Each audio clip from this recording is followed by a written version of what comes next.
Welcome back.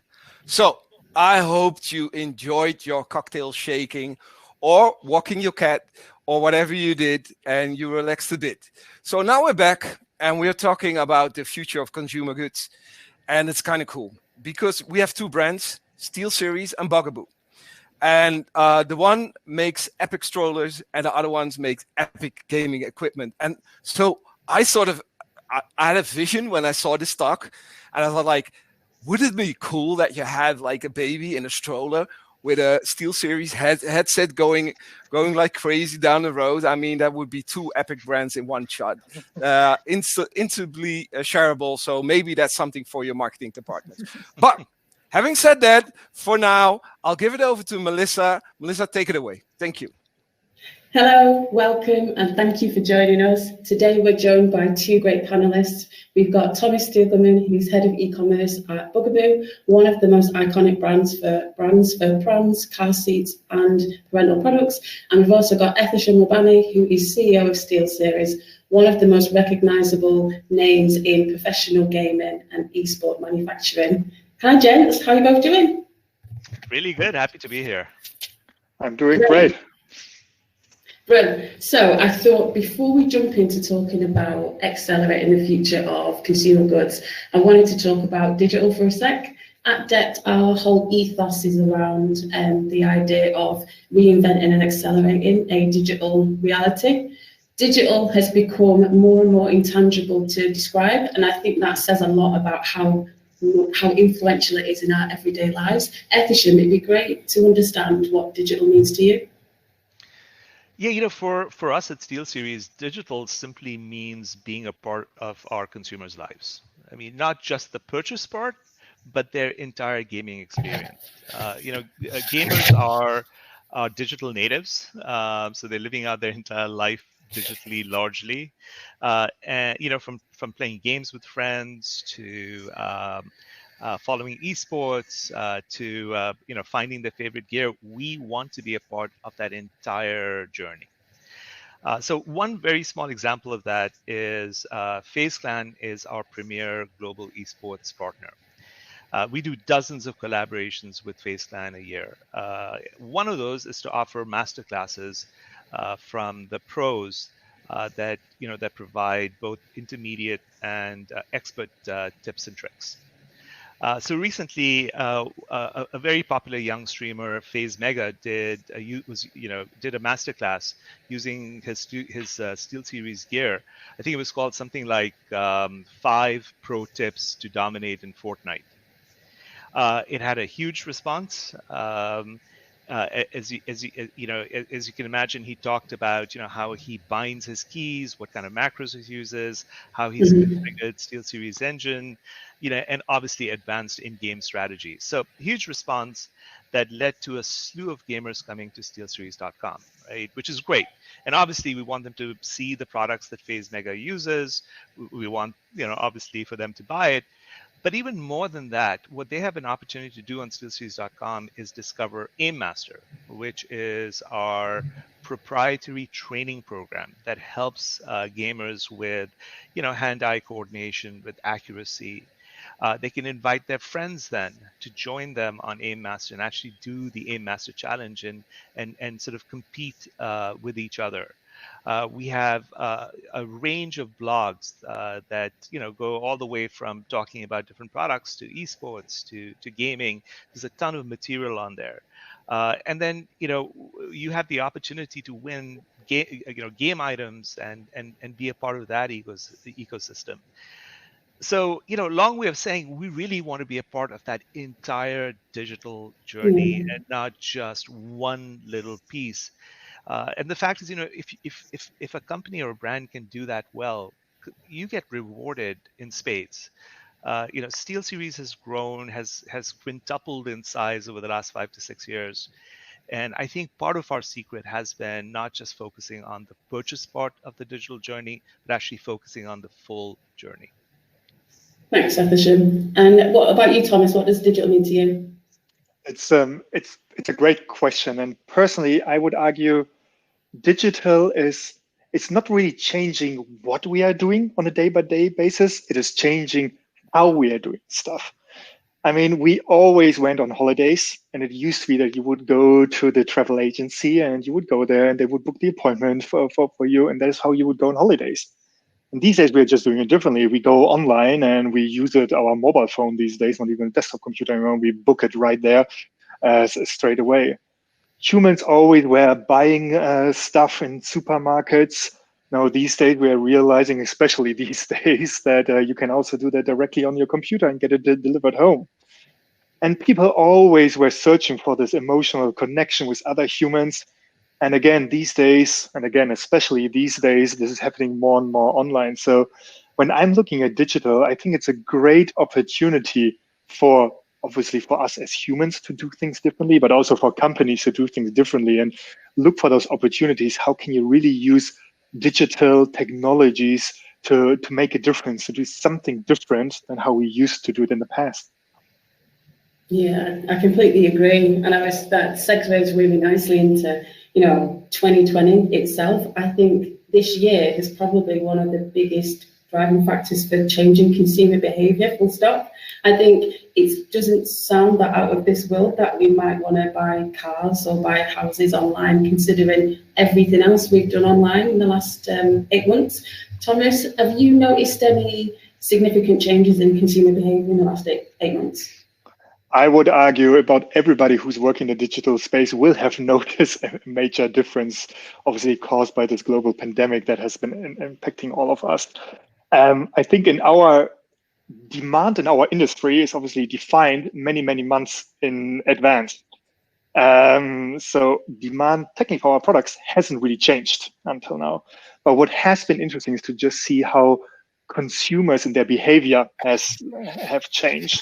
Simple example, during the heat of the epidemic here in Europe, when countries were closing down, of course, we saw a massive drop of traffic to our website as well. Because there was this short period where people were concerned about buying pasta in the supermarket, about getting flour in the supermarket. The news were just overloaded with things, and buying a stroller for that period was not on the top of your mind. But obviously, we also realized that shortly after, once things got a little bit normal, that consumers also needed to adopt their behavior. In our industry, research is key. The consumers spend months and months on researching our products. And if you can't go to a store anymore, you're obviously looking for alternatives. Where can I learn about the product? What makes a product good? What is a bad product? And this is where we really saw a difference in terms of the behavior, that indeed people were just using online more and more to research about the products, to learn more about the products. And that didn't necessarily mean that they were also purchasing more online. Yes, we did see an uplift. But again, in our industry, timelines are a little bit longer. So we also knew once the retailers were all open again, that we immediately saw that shift going over there. So it's a super interesting how just online research in our industry has become so much more important in the last 8 months. Has there been many changes on your side of the show? Have you noticed? It's COVID-19 sort of has created this environment where I think people have had more time to do things that they love, that bring them joy. Gaming is one of those things. So it's been a time of increased activity. If you actually look at the metrics on Steam, Steam set a new user record. I think it was something like 25 million concurrent users the first week of April, and that was after setting 4 straight records the 4 weeks before that. So it's been crazy. I think it's been crazy for all of us who work at SteelSeries. I think I may have finished all of Netflix. But I think it's also been very crazy for our consumers. The thing I want to talk a little bit about is just the fear and anxiety that comes in this environment, right? And I think brands have a role to play in helping overcome that.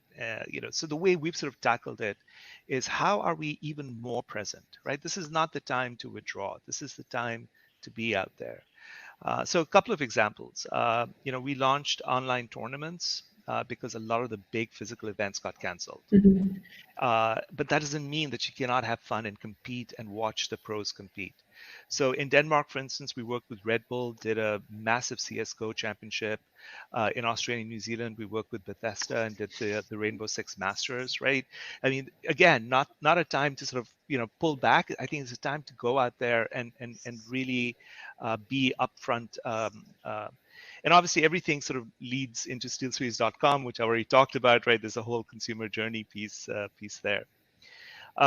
Secondly, people have a lot more time to surf and read.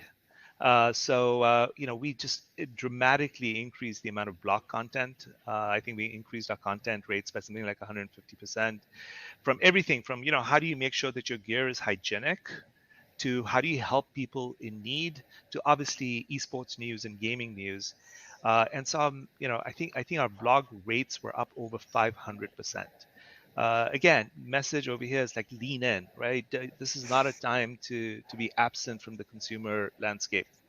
Did the same thing, by the way, on social media, increase the frequency and breadth of content, and saw similar results. I mean, our social media engagement rates are up 600%. But the one last thing I want to talk about, Mel, and I know I'm going a little bit long over here, but I think it's important, is I don't think brands can ignore the fact that there's a lot of stress and emotional turmoil that comes these times. We recently had a popular Twitch streamer and a World of Warcraft pro who went by the name of Rekful. This is very, very recently, last few weeks, who committed suicide.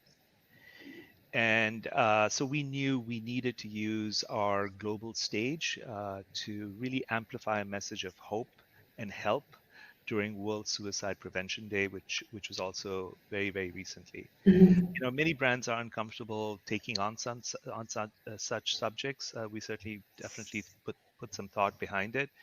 But with teen suicides on the rise and this environment that we're living in, I think brands have a role to play. We reached out across all our social media platforms. It was a message of hope. The headline really was, "It's okay to not be okay." We obviously pointed folks to resources that could help them. We got the usual set of internet trolls that you'd expect when you're doing something like this, but what made it all worthwhile for us was a post on TikTok at 2:48 a.m. one morning from someone who had seen our material and decided not to give up. That's what makes it all worthwhile. I think brands at this time, it's not just about changes in consumer behavior. It's about being there. That's awesome. That's awesome. Thanks for that. What I'm going to do now is we've got a question that's just come in, and it's for you, Thomas. And I think this one is around a bit more information on what Bugaboo is doing to help the consumer experience for products online versus what they might be missing out on not being able to visit stores. Yeah. So I think for everybody who's not a parent listening in, when you're thinking about buying a stroller, it's a process that is a mix of online and offline touch points that the consumer is having. Yesterday you partner and you were deciding whether you want to have pizza or pasta for dinner. And today the news is breaking, hey, we are expecting, and as of tomorrow, you start to do decisions that are a little bit more crucial than potentially what you're going to have for dinner. You're wondering, hey, there's a baby. How do I take care of the baby? What is the best products I need for this baby? How do I avoid of not injuring the baby? So it's a period for parents that is similarly very emotional, because most parents start with basically zero knowledge on all of this. And for most consumers, it ends up that they go to a store because they need experts that tell them a little bit, hey, this is a good stroller and this is a bad stroller, and this is why you need to pay here a little bit more, or this is why you can here pay a little bit less. So when we were looking in the consumer journey then at the beginning of this year, we realized, well, that very important step of the process can't be facilitated right now because stores are forced to close down everywhere. So we started to think about how can we from the digital side support this. And we tested all kind of different flavors of this. We launched a live chat on our website where consumers could talk directly to experts from our customer service team answering any questions. We did live shopping events on social media that came out of one of our brand stores, where the store staff was answering questions live on Instagram and on Facebook that consumers were having. We produced videos where, again, our own experts were explaining actually the features of the products and what to look out for. And all of this was happening while we are also launching new product lines, upgrades to the existing ones. So really made sure that when you're looking at those products on our website, that the experience is so strong and so realistic that it feels to you like you're almost touching the product, although you can't really be touching the product. You see a lot of animations, close-up of the materials, a really compelling online sales pitch to just make sure that you can make up your mind. And whether in the very end you buy this on our website or you go to a retailer once they open again, or you go to the website of the retailer, we don't care much about. It is important that the parents know, hey, there's still a stroller that can be delivered to you one way or another when the baby is coming. Because that is the one thing, you can obviously postpone that purchase for a certain amount of time, but not for eternity, because that baby will come one way or another. Exactly. And it's really interesting because I think that in the past, I think a lot of brands and consumer companies were using the website as a companion to being in store, and now it's almost we're forced into looking at websites as rivaling and really trying to be in competition with those same experiences in store that we're not able to experience at the moment. So that's really key. Efficient, what sort of innovations are Steelseries trying to push to the sector? I love being in this space because there's so much innovation going on all the time.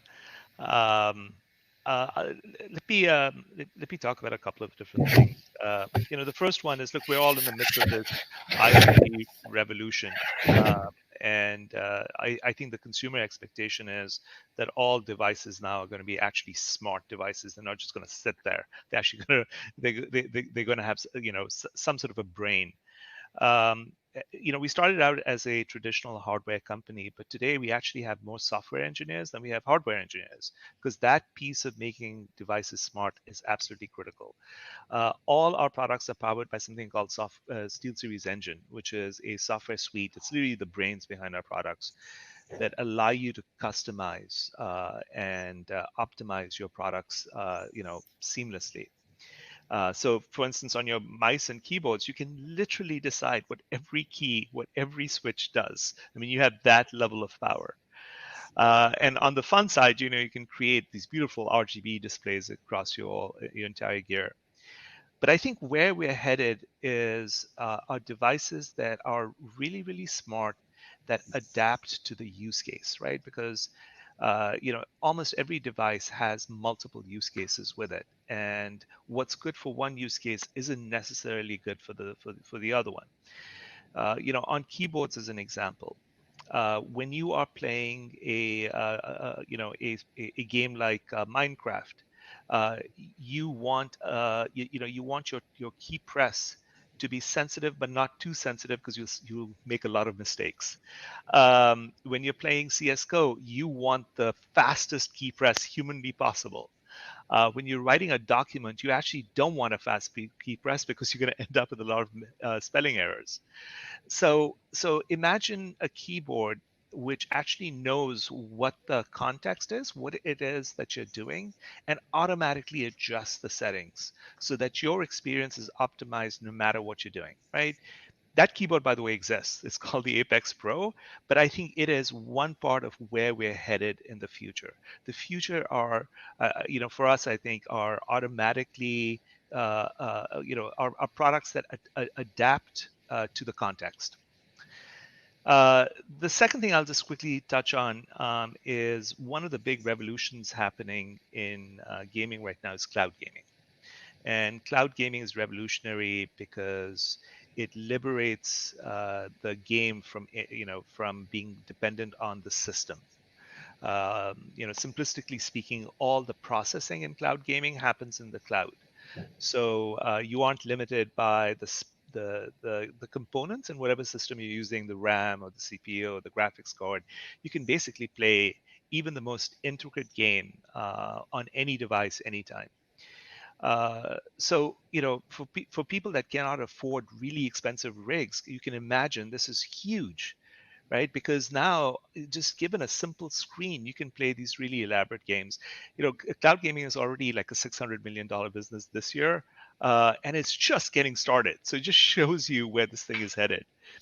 I'm just going to jump in, Efficient, and move on to talking about, because I think what you were talking about now, we just want to ask you, all of those innovations and changes that you're talking about, is that something that was on your roadmap to do anyway, or is it anything that you think has been accelerated by COVID?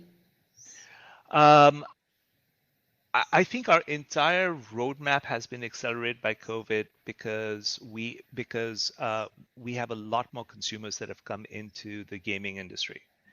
So all of a sudden, the magnitude of demand has increased a lot. That's number one. Number two, I think, is things like cloud gaming. Have the reason it's hit $600 million this year already is because of COVID-19, because people want that ability to be able to play these games no matter where, no matter what screen it is. So you're 100% right. I think COVID has really sort of accelerated the cloud gaming piece of it. What that means for us from a cloud gaming standpoint is that every device we make needs to work across all platforms, right? Because if you're able to play a game across any screen, then all your peripherals need to work seamlessly across every screen. So it has caused us to say, look, every headset we make has to work on every platform. Our mice and keyboards, thanks to Microsoft, work on Xbox, right? So that sort of cross-platform compatibility is absolutely critical now. Yeah, I feel so. And I think that is really interesting, just trying to understand in terms of some of the changes that are happening to facilitate this year versus some of the advancements and some of the things that are on the roadmap for the future. Thomas, the features that are on your digital roadmap for Bugaboo, have they been how much have they been impacted by COVID and lockdown and 2020 in general? I would argue again, most companies will have spent a lot of more time reviewing what are our digital capabilities and how do we speed this up by 3 to 5 years ahead. Because in reality, when we are looking at consumer behavior, I mean, that this pandemic has changed how willing people are to do things online that they haven't done in the past. I mean, groceries, I've never shopped groceries online before, and suddenly I'm feeling very, very welcome in doing so. So, of course, we are also internally reviewing exactly, hey, what does it mean in the long run for us as in the industry? How is consumer behavior changing? Where are opportunities that we can benefit from? But we are also critically looking at what are the kind of things that are actually going to go back to normal, in quotes, where we know that certain things will go back to normal. I mean, we also know, assuming that next year summer there's a vaccination available, yes, things will go a little bit more back to normal. It's going to be more normal to be out and about, meeting other people again. But it is right now so crucial that we just have that clear idea. Okay, those are the things that we want to focus on because we know they're going to stay. Yeah. And those are the things that might be just temporary flux that will disappear again because you want to bet on the right horse. And I think one of the key things, again, for everybody, is the consumers will be more willing to buy things online that they didn't do in the past. I mean, you were giving earlier the example of Tesla, of buying a car online. And we all know that consumers are willing to buy a Tesla online that is not yet in production, where you just have a visual of, and they are doing that. I mean, who would have thought about this many years ago that consumers are willing to do this? And I think it's just going to more and more industries are just going to feel how this barrier of the consumers used to have is going to disappear. Things are just going to move more digital. And you've kind of alluded to it, kind of sets me up nicely for my next question, which is you talked about things being more digital.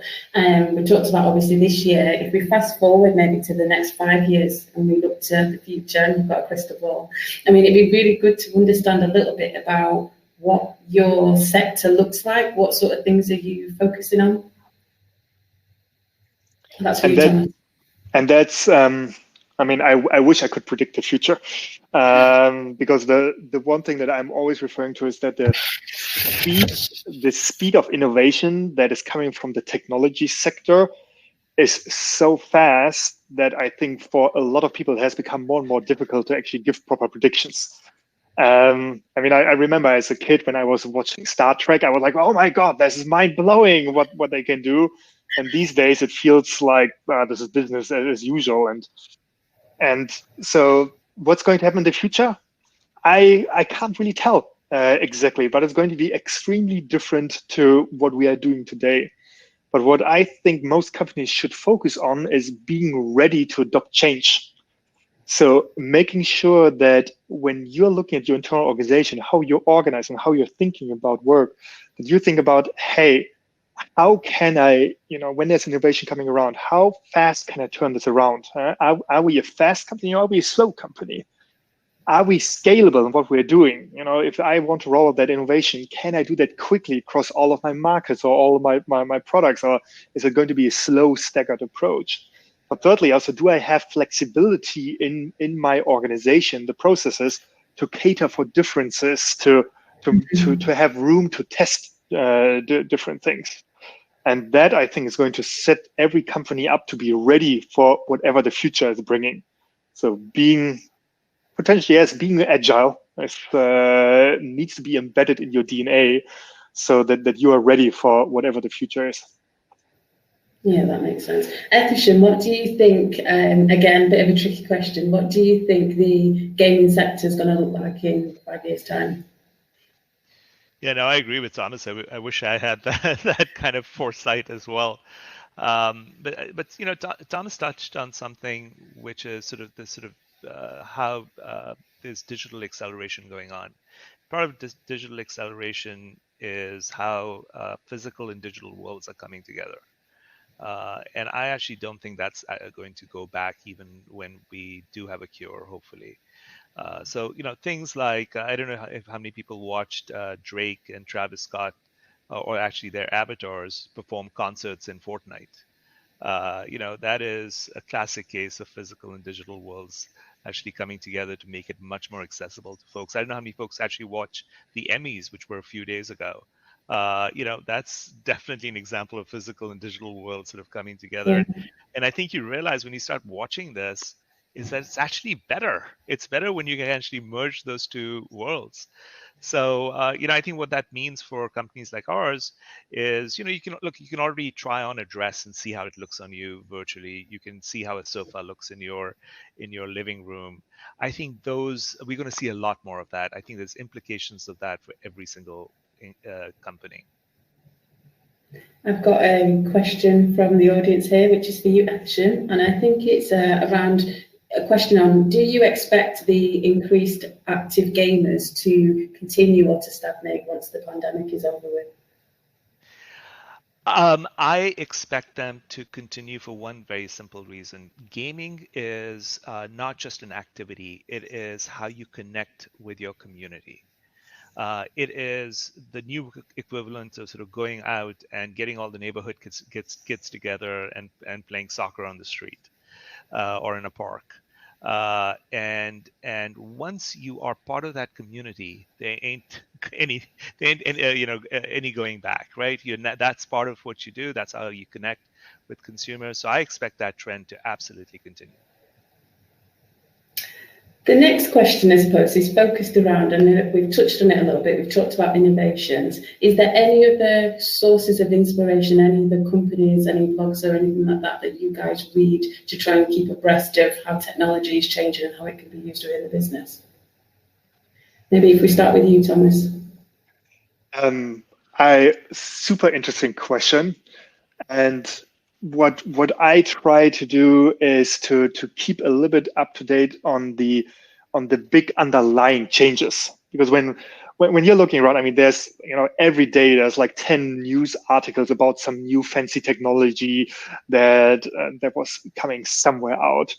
But usually when you look at those kind of innovations, it actually takes a lot of time until they reach a scale that is really impacting us. So if you take, for example, augmented reality, I mean, I think we all have been talking for a very, very long time about this, and now slowly it is getting traction. There were a lot of first movers on the space, but I think there's so many underlying technologies that just needs to be established a little bit. I still tend to read a lot of just the typical TechCrunch websites and the Next Web and all of this to just stay a little bit up to date. But what I'm always looking for is those articles where okay, there's a big company that is investing heavily in a piece of research, knowing that it's going to take them potentially 2 to 3 years before you're actually going to see that. If you think, for example, here in the Netherlands, there was this big push towards contactless payment, and I mean, it took really long until that became the standard. And these days, here in the Netherlands, everybody is doing it. But it took even longer before Apple Pay came out. And this is something where I just feel that innovation is really depressing, where it's on the fingertips, you can almost touch it, but it's not yet there mainstream. Yeah. Is there anything that you wanted to add on innovation, Ethichem? So I agree with everything Thomas said. I mean, there's a ton of information out there, and you're constantly sort of sorting through it. For me, the things that inspire me is actually talking to gamers and talking to esports pros and talking to the folks that are out there doing YouTube channels. And, I get my best sources of information from those folks. Because if you sort of step back and say, look, let's not talk about today. Let's talk about what could be. Let's dream. Let's dream together. It is amazing the places you go to. We have actually turned a number of those things into real products and real innovation. But I think you have to give yourself license to dream with folks that are very immersed in the category. I've got another question. So I'm just reading through, quickly skimming. I've got another question for you, Thomas, which is, what practical things are Bugaboo doing as an organisation to become ready to adapt to rapid change? Oh, that's interesting. I would say I could speak a lot about systems and technology and all of this kind of stuff, but I would argue the most important factor that enables a company to go through rapid transformation is actually having the right people in the organization, having people that that are capable to think out of the box, that are fast movers, that that are willing to to leapfrog a little bit the organization. I think without those people, it's extremely difficult to be able to do this, because you can easily buy a piece of technology, but really being able to leverage that technology, to understand how to get the most of it, to not only use 10% of the features, but 80-90% of the features.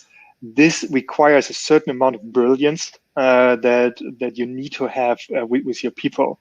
So invest in your people. Make sure that you got great people, that you provide the great incentive, great environment to work for, and get out of the way and just let them do their thing. Because the one thing that I realize is my technical people are so much better than I am. I mean, when they talk to me, I only understand about a quarter of this, and I actively tell them to drill it down to a 5-year-old so that I understand what they are talking about. Ethichem, just along the same lines, I get the impression, obviously, when we talk to you, your company and a lot of your users are, I would say, it's all online, it's all digital. So you're probably a lot more used to adapting to rapid change. But is that something that is filtered into your roadmap and actually trying to put your plans forward for next year, the year after? How quick is the change that you're trying to work towards? Yeah, no, it's look, we're fortunate because we have a consumer base that is technically very smart and adept, and also very vocal and not shy to express their opinions. All of that gets fed into how we do our roadmaps. Because I think one of the worst mistakes any company can make is make products for yourself. that you and your employee base sort of fall in love with, right? Like that's we try to avoid that. Most of SteelSeries employees are gamers and obviously have strong opinions of their own. But part of our discipline is, look, our opinion may not be representative of what's actually out there. Let's go and talk to real folks. Do you notice a lot of changes? I would say games, they're all available globally. Is there any specific changes that you see in the products that you need to make available or your rate to market for certain continents or certain regions? You know, I already sort of talked about the fact that there's now an expectation that all our products are multi-platform, right? So that's just a given. We're definitely seeing gaming expand into a lot of developing countries, and that's super exciting. Things like cloud gaming make that possible. Things like mobile gaming make that possible. So I think it is really about compatibility. That's the biggest driver. And Thomas, is there any significant changes that you've noticed from a global perspective, either in different countries or different regions, on how you need to have digital projects available for them? I wouldn't say really. I mean, the only thing is obviously right now is that the pandemic is in different stages in different countries, which obviously means just on your day-to-day operations, you just need to be a little bit more thinking like, okay, wait, what's happening here right now? I mean, personally, I'm still monitoring the development on a day-by-day basis to just be a little bit on speed, like what's happening when and where. But I mean, I feel in many ways that the waves have settled. I'm just much more relaxed over things. Personally, like in the beginning of the year, I was much more nervous, and now I'm like, well, we got a good grip on this as a world where we still need to figure out a lot of things, but it's not as negative in my perception as I felt in the beginning of the year. Brilliant. I'm just going to read this question, which is for you, Akshay, which is, does SteelSeries adapt to the behaviours of the... Sorry, how does SteelSeries adapt to the behaviours of the gaming industry? We already know that the industry games are not like they used to be. It's difficult to see where the investment is placed. I'm not 100% sure what the question is, so I will, I guess, talk a little bit more broadly. Look, we've seen different genres in gaming come and go, right? So most recently, Battle Royale has been absolutely massive, has produced some really big hits. I'm sure there are going to be genres or sort of mutations of genres moving forward. But the essentials in all these games really are fairly similar. It's about speed, it's about accuracy, it is about having options at your fingertips so you can be faster than anyone else at the game. So, we're not really thinking about what's the next big genre, what's the next big game. We're just trying to make sure that the fundamentals of all our products are ready, no matter where the industry goes. Perfect. It'd be good. I think the audience, and it'd be great if you could talk a little bit, maybe Thomas, if you could talk about some of the digital projects that you've been working with Dept on. Yeah. So the relationship with Dept started last year when we needed to re-platform our website, and which was funny enough just perfectly in time for this year's increased traffic to our website. Last year we redesigned the entire website. We moved over to Salesforce Commerce Cloud. We put a new brand identity on the website. And we just launched it last year in November, so about two months ahead before we knew that traffic would increase massively to our websites. And this year we've been spending a lot of time to just adapting to this new world with, again, what I mentioned is building better product experiences online, building features online that really support the consumer journey of our consumers for this new world. Ethishan, what sort of digital projects have SteelSeries been working with Dept on? We've been working together for many years. It's been incredible. I think one of the things I'm most proud of is that together we've moved from an orientation that was very sort of bottom of the funnel, very ROAS driven, to one that is a full funnel approach, that is an always on approach.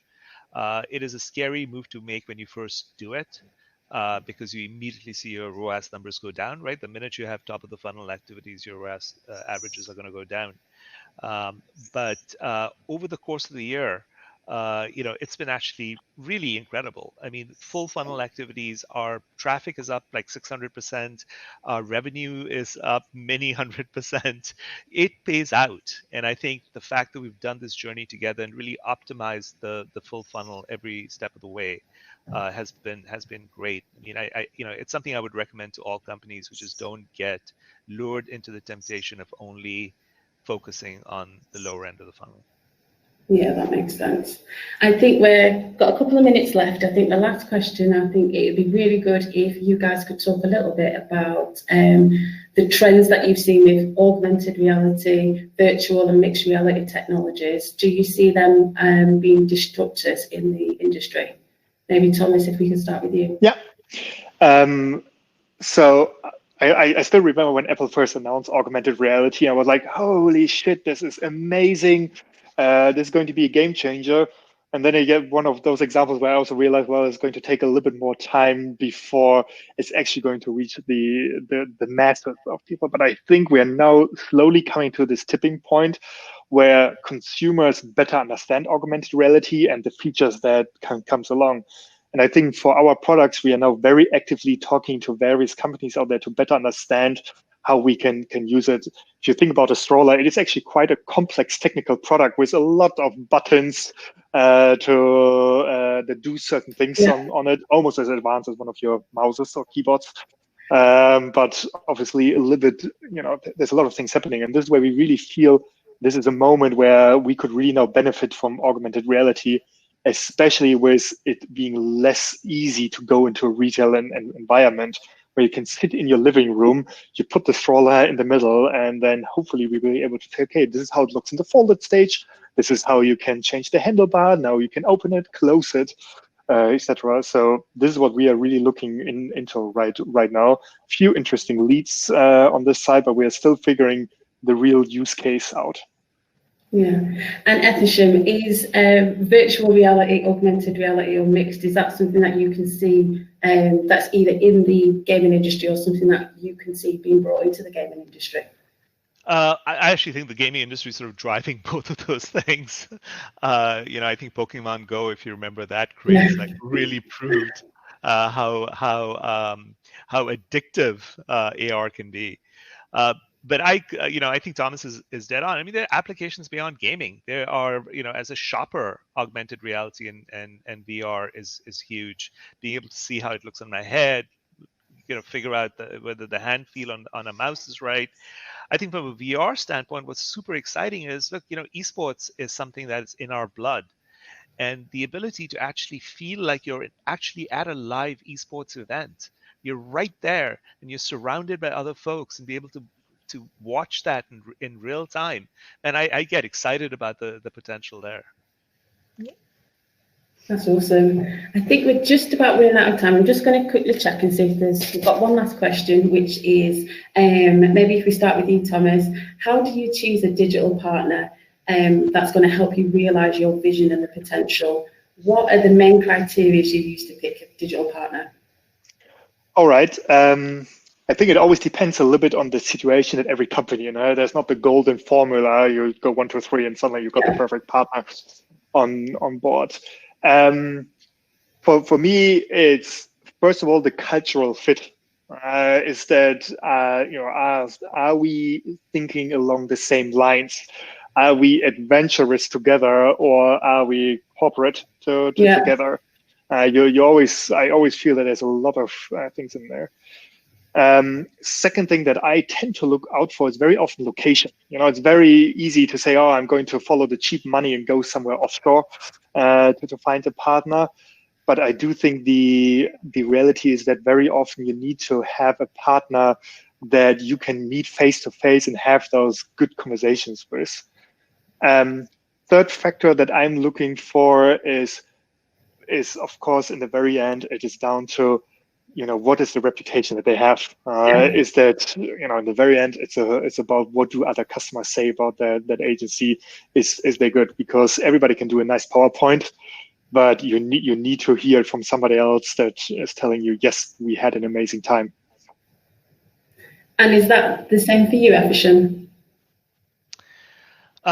Yeah, I think so. I think that was well said. To me, look, it comes down to one word, which is curiosity. I need an agency partner that is as curious as I am. And we've had partners who are like, just trust us. We've done this before. We've got this, and that's not right for us. We need a curious partner. One last question just before we wrap up. Thomas, are you guys expecting a bumper crop of sales in January after lockdown? Well, I've read articles, for example, that here in the Netherlands there's a shortage of midwives. So yes, we are very excited about the upcoming future of our company. I was saying earlier that in demand for our products hasn't increased during COVID-19. Yes, indeed, we needed to wait a few months before that impact is visible to us. So yeah, we are very excited about the future. And can I say, when Thomas is excited, I'm excited because that's more gamers on the way. So, exactly. Exactly. Awesome. So thank you guys. Thank you so much, Melissa, Thomas. I mean, you showed us that brands in these times really can still improve their game. And we are so honored that we actually are allowed to work for you. So you said you like agencies, that try to figure out some stuff with you together. But for us, it's like you have real products, and that's the stuff we like as well. So thanks so much for this very, very interesting talk.